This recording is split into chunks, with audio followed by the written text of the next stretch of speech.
1999 കിബി മാതൃകാപരമായി രൂപകൽപ്പന ചെയ്തിരുന്നെങ്കിലും അതൊന്ന് പൊടിതട്ടിയെടുക്കാൻ കഴിഞ്ഞത് പിണറായി സർക്കാരിലുണ്ടായിരുന്ന ശ്രീ തോമസ് ഐസക് ധനകാര്യമന്ത്രിയാണ്. ഒരുപക്ഷെ വലിയ ആശങ്കയാണ് പൊതുവിൽ ജനങ്ങൾക്കിടയിൽ ഇത് വായ്പ എടുക്കുന്നതല്ലേ, എങ്ങനെ തിരിച്ചടയ്ക്കാം എന്നതിനെക്കുറിച്ചൊക്കെ വലിയ അഭിപ്രായങ്ങളുണ്ടായിരുന്നു. സ്വാഭാവികമായും ഇതിലേക്ക് രൂപകൽപ്പന ചെയ്യുമ്പോൾ 60,000 കോടി രൂപയുടെ വികസന മോഡലാണ് ഈ കേരളത്തിൽ നടപ്പിലാക്കാൻ ആലോചിച്ചിരുന്നെങ്കിലും ഇപ്പോൾ 1,00,000 കോടി രൂപയുടെ വികസന പ്രവർത്തനങ്ങൾക്ക് തുടക്കം കുറിച്ചിട്ടുണ്ട്. ഇതിലേക്ക് വരുന്ന ഫണ്ടും അതിനുശേഷം ഇത് തിരിച്ചടവും ഒരു പ്രയാസമുണ്ടാകുമോ? ഒരു പ്രയാസം ഉണ്ടാവില്ല.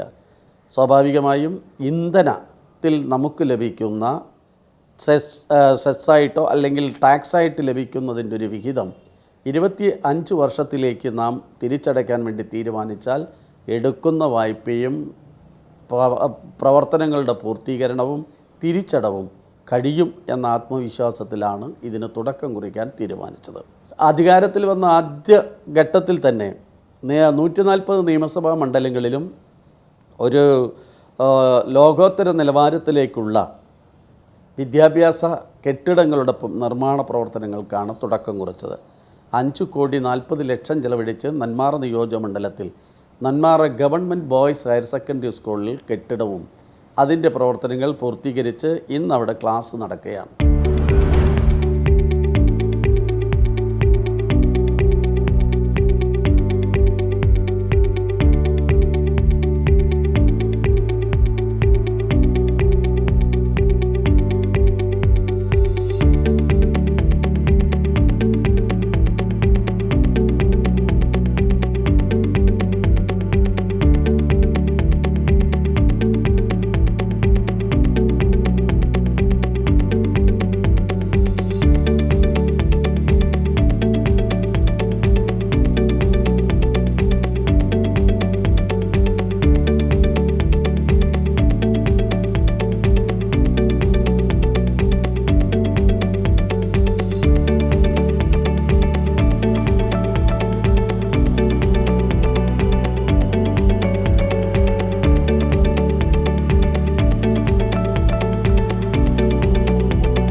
ഇനി സാങ്കേതികവിദ്യ ഉപയോഗപ്പെടുത്തിക്കൊണ്ടുള്ള വിദ്യാഭ്യാസ മോഡൽ ഈ കേരളത്തിൽ ഉണ്ടാവണം എന്ന് ചിന്തിച്ചതിൻ്റെ ഭാഗമായിട്ടാണ് 45,000-ലധികം വരുന്ന ക്ലാസ് റൂം ഒറ്റ വർഷം കൊണ്ട് തന്നെ ഡിജിറ്റലൈസ് ചെയ്യാൻ വേണ്ടി കഴിഞ്ഞതും ഈ കിബി ഫണ്ട് ഉപയോഗപ്പെടുത്തിക്കൊണ്ടാണ് എന്നതിൽ അഭിമാനാർഹമായ നേട്ടമാണ് കേരളത്തിൽ വിദ്യാഭ്യാസ മേഖലയിൽ ഉണ്ടാക്കിയത്. ഒന്നല്ല, നിരവധി പദ്ധതികൾ ഇപ്പോഴും കേരളത്തിൽ വിദ്യാഭ്യാസ മേഖലയിൽ കെട്ടിടങ്ങളായി, ഡിജിറ്റലൈസേഷനായി, ലാബായി, ലൈബ്രറിയായി, ഗ്രൗണ്ടുകളായി ഇന്ന് നമ്മുടെ മുന്നിൽ ചൂണ്ടിക്കാണിക്കാൻ കഴിയുന്നതാണ്.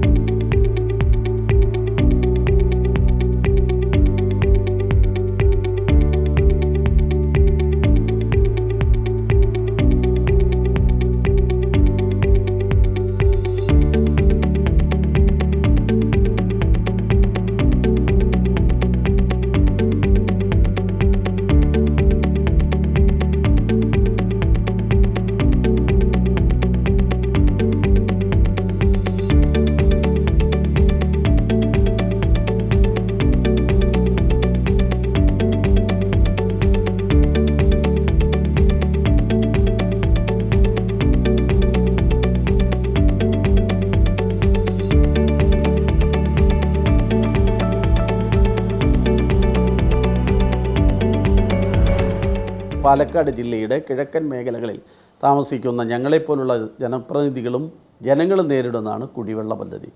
സ്വാഭാവികമായിട്ട് ഈ ഫണ്ട് ഉപയോഗപ്പെടുത്തി എങ്ങനെയാണ് കുടിവെള്ള പദ്ധതിയിലേക്ക് രൂപകൽപ്പന ചെയ്യുക എന്ന് ചിന്തിച്ചപ്പോഴാണ് പോത്തുണ്ടി ഡാമിൽ നിന്നും കുടിവെള്ള പദ്ധതിയുടെ ആദ്യഘട്ടം എന്ന നിലയിൽ 30 കോടി രൂപയ്ക്ക് യഥാർത്ഥത്തിൽ നെന്മാറ, പല്ലശ്ശേന പഞ്ചായത്തുകളെ ബന്ധിപ്പിക്കുന്ന പുതിയ കുടിവെള്ള പദ്ധതിക്ക് തുടക്കം കുറിക്കാൻ തീരുമാനിച്ച് അവിടെ ഫിൽട്ടർ പ്ലാന്റ് ഉദ്ഘാടനം ചെയ്തു.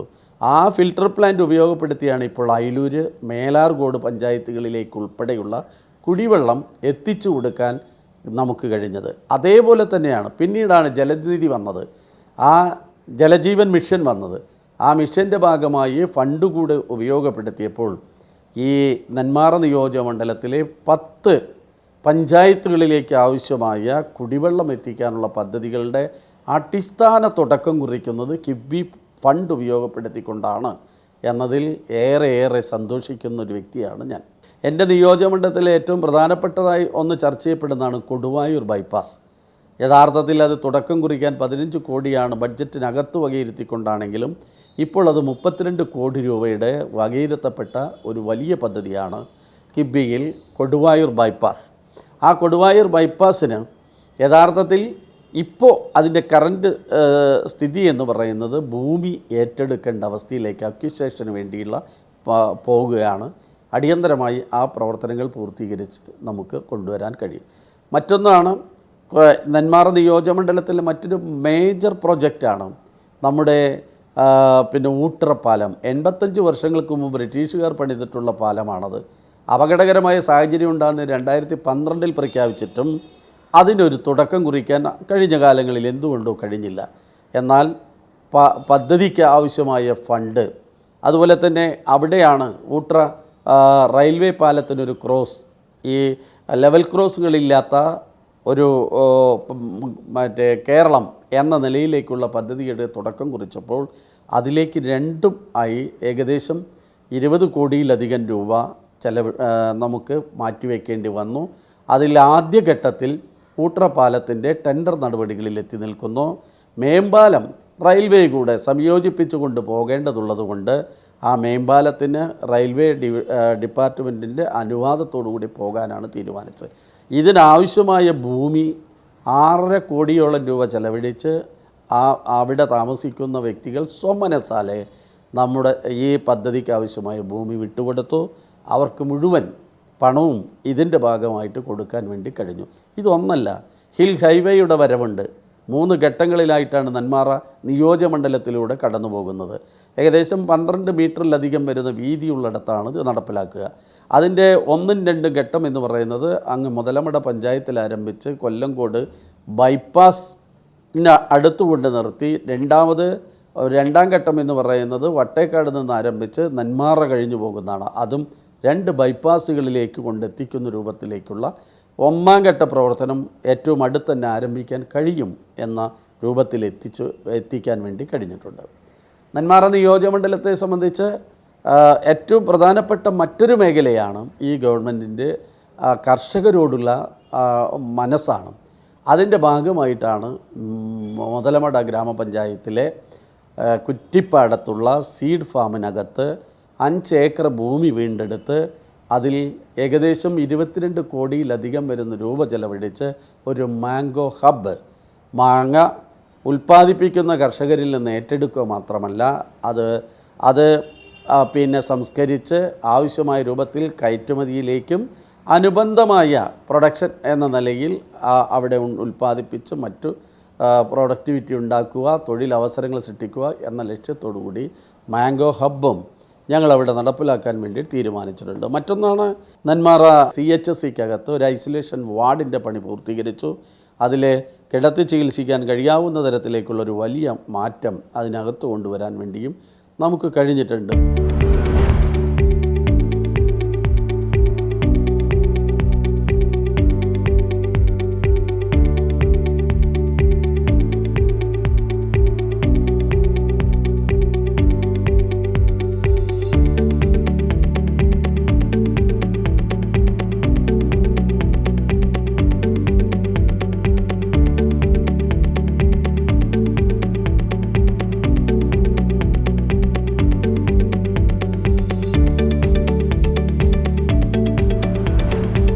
പൊതുവിൽ നമ്മുടെ നെന്മാറ നിയമസഭാ മണ്ഡലത്തിനകത്ത് ഏകദേശം 100 കോടിയിലധികം രൂപയാണ് കിഫ്ബി പദ്ധതികൾക്ക് ആവശ്യമായ രൂപത്തിൽ നമുക്ക് ലഭിച്ചിട്ടുള്ളത് എന്നതിൽ ഏറെ സന്തോഷമുണ്ട്.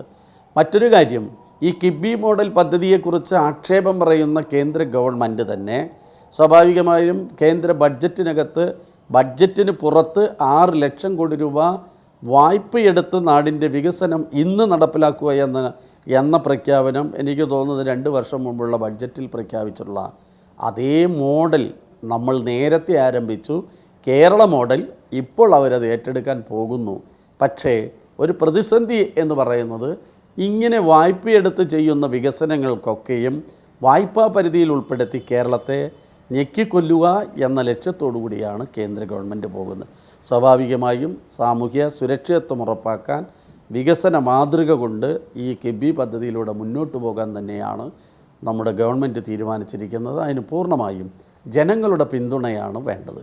അത് നാടിൻ്റെ വികസന മാതൃകയിൽ ഒരു നാഴികക്കല്ലാകാൻ പോകുന്ന കിബി പദ്ധതികൾക്ക് എല്ലാവരുടെയും പിന്തുണയുണ്ടാകണമെന്ന് വിനയപൂർവ്വം അഭ്യർത്ഥിക്കുന്നു. നെന്മാറ നിയോജകമണ്ഡലത്തിലേക്ക് ആവശ്യമായ കിബിയുടെ ഫണ്ടും പദ്ധതിയും നടപ്പിലാക്കുന്നതിന് വേണ്ടി മുന്നോട്ട് വന്ന ഗവൺമെൻറ്റിനെ നെന്മാറ ജനാവലിക്ക് വേണ്ടി ഞാൻ ഹൃദയപൂർവ്വം നന്ദിയും കടപ്പാടും കൂടെ അറിയിക്കാം. രജത ജൂബിലിയിൽ കിഫ്ബി ഉറപ്പാക്കുന്നു ധനലഭ്യത, ഗുണനിലവാരം, സമയക്രമം.